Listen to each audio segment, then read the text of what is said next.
This video is powered by the pros at Pascal Air Plumbing and Electric. Arkansas owned, Arkansas operated. GoPascal.com. What is up, Andrew? Now that we don't have games to cover, man. You would have been at the Super. You'd have been in Omaha. I know that for a fact. I watched Super Regional games this last weekend. Did you? I watched a few, but I really am.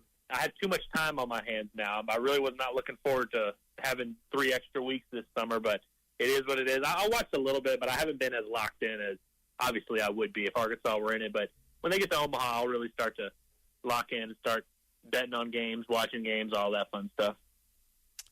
Are you allowed to root now? You know, you're supposed to be an unbiased journalist. Maybe you can't root for Arkansas when they're playing openly.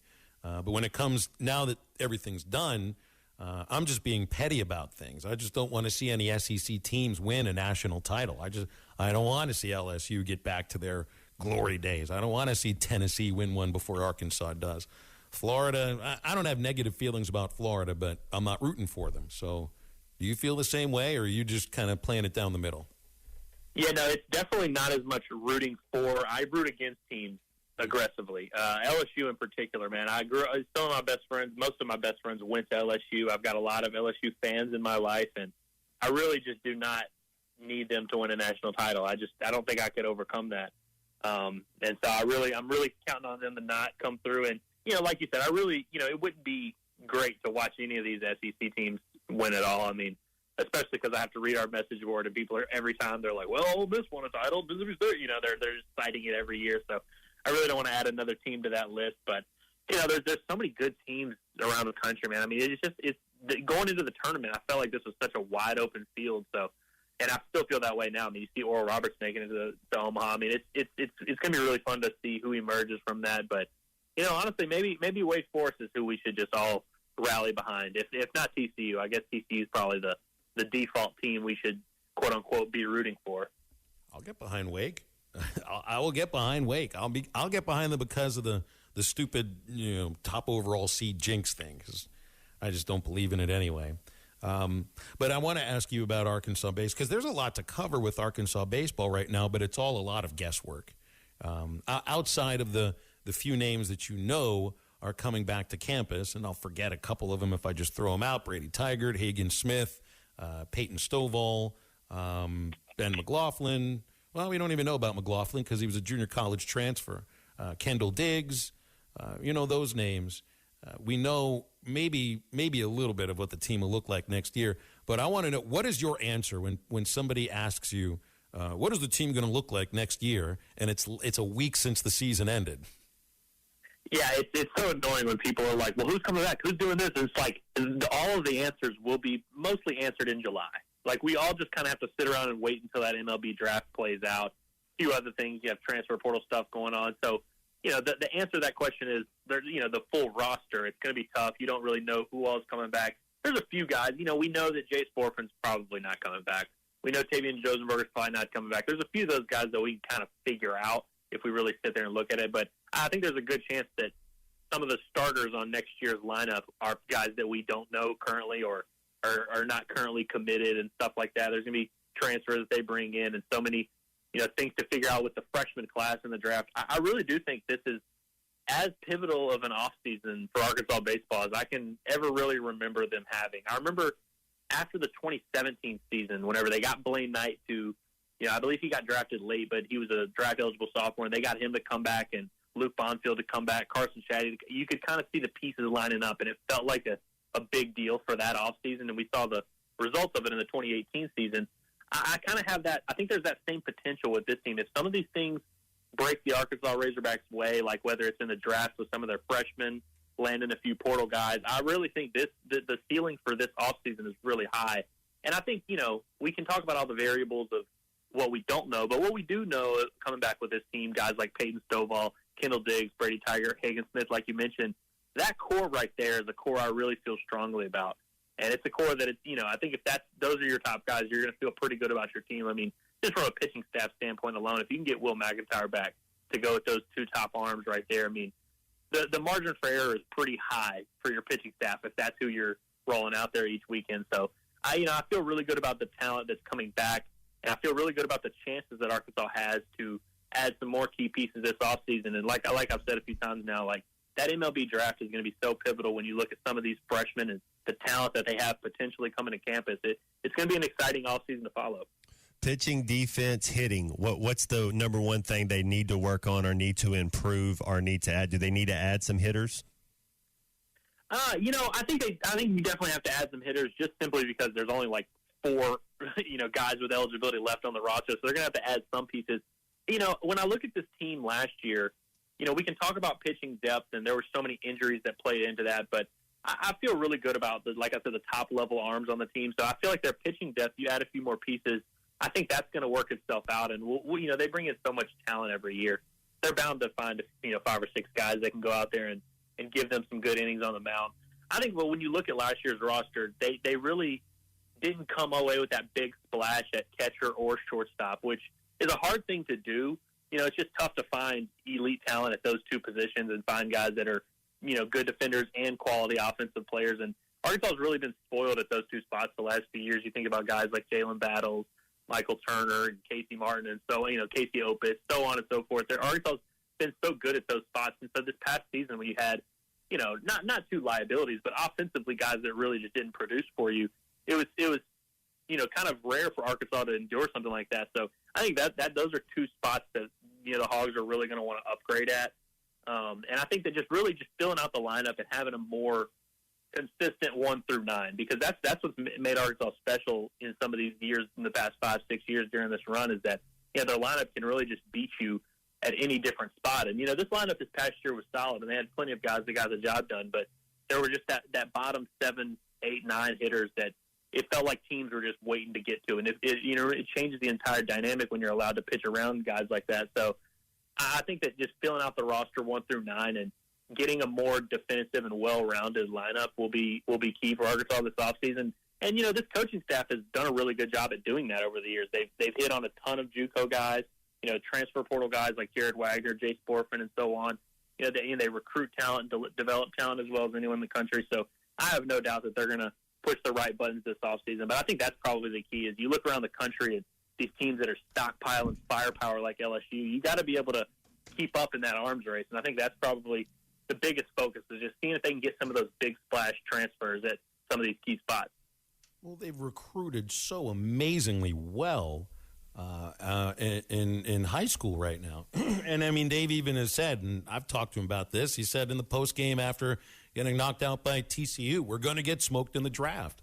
And I just, look, I mean, these coaches love what they do, and they're incredibly good at it, but it's a task for Sisyphus to roll that boulder up the hill, and you know how hard it is to recruit. Plus, you're recruiting these kids sometimes when they're 14 and 15, and then following them as they get older and bigger, and you're like, yes, he's what we thought he would be, so let's try to sign him. And you get him, and then you get the Major League Draft. And you could end up, literally, they could lose close to half of the signees if these guys are drafted and get the sort of money that they want. I don't know if all of them will sign, but they're going to lose a lot of talent.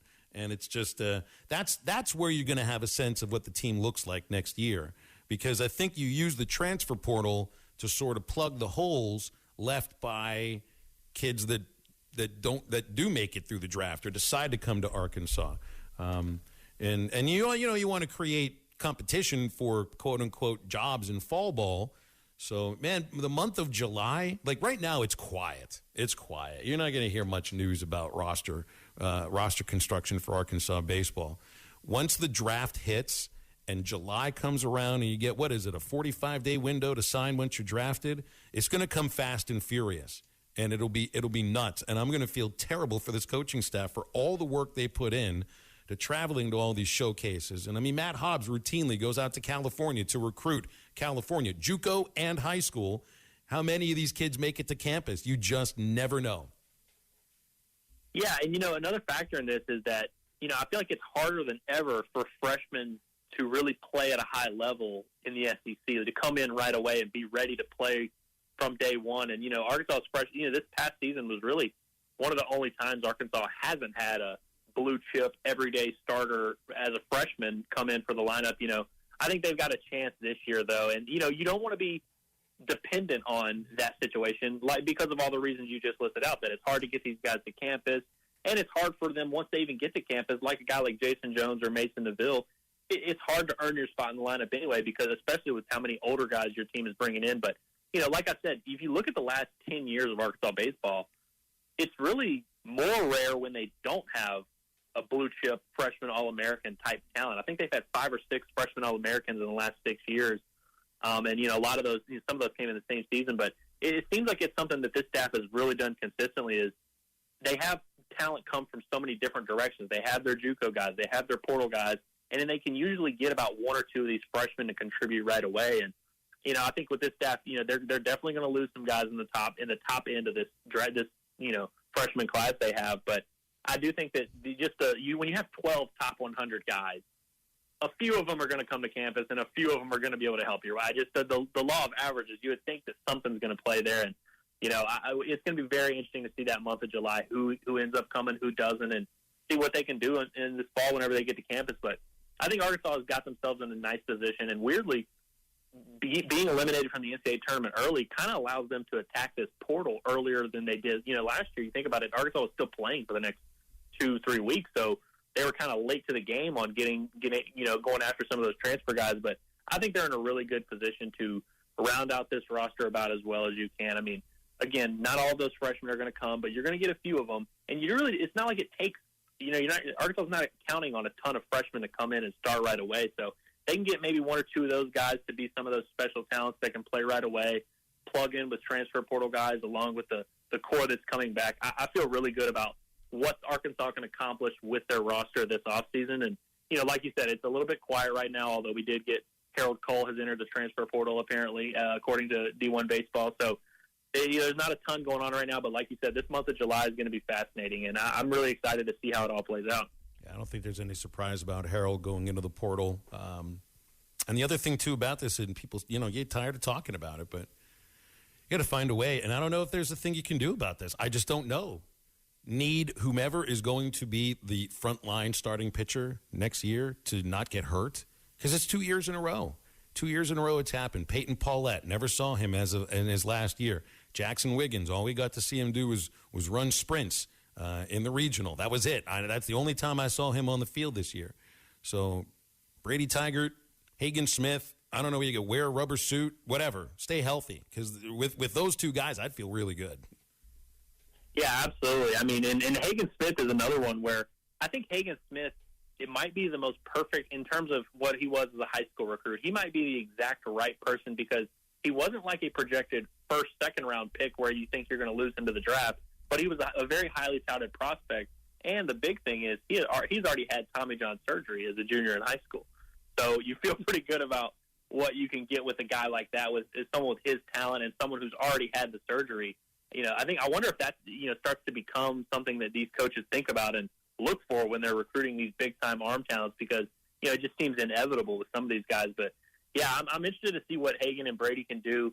I don't know, who knows if they're going to end up playing for Team USA or if they're just going to go to the training camp. But I think that's going to be a nice opportunity for them, because they're not going to go in there and be throwing 100 pitches per outing or anything. They're going to get, just a few innings here and there, get to represent their country, and then hopefully you just bring them back and put them in bubble wrap until January, and then they can figure it out from there. But yeah, it's definitely something that, college, I don't know if there's an answer to it, but I think Dave definitely thinks that they should be giving these pitchers more time to ramp up before the season. But yeah, so I guess fingers crossed for if you're an Arkansas fan that some of these top arms can just stay healthy throughout the season, and you can at least get into the season and see what you got from there. But yeah, it's going to, I think that there's going to be a little bit of some holding breath this offseason with that, but it's still an exciting time to be an Arkansas fan. And, I keep saying it, but I'm just really, I can't wait to see what this roster looks like come this fall. BetOnline is your #1 source for all your championship finals info, stats, news, and scores. Get the latest odds and the latest matchup reports for this year's NBA and Stanley Cup Finals. BetOnline is your sports intel headquarters this season, as we have you covered for all your insider sports wagering needs, from baseball and hockey to MLB, UFC, and boxing. The fastest and easiest way to get all your betting info, including live betting options and your favorite casino and card games available to play right from your home. Get in the action today. Head over to our website or use your mobile device to join, and be sure to use our promo code BELIEVE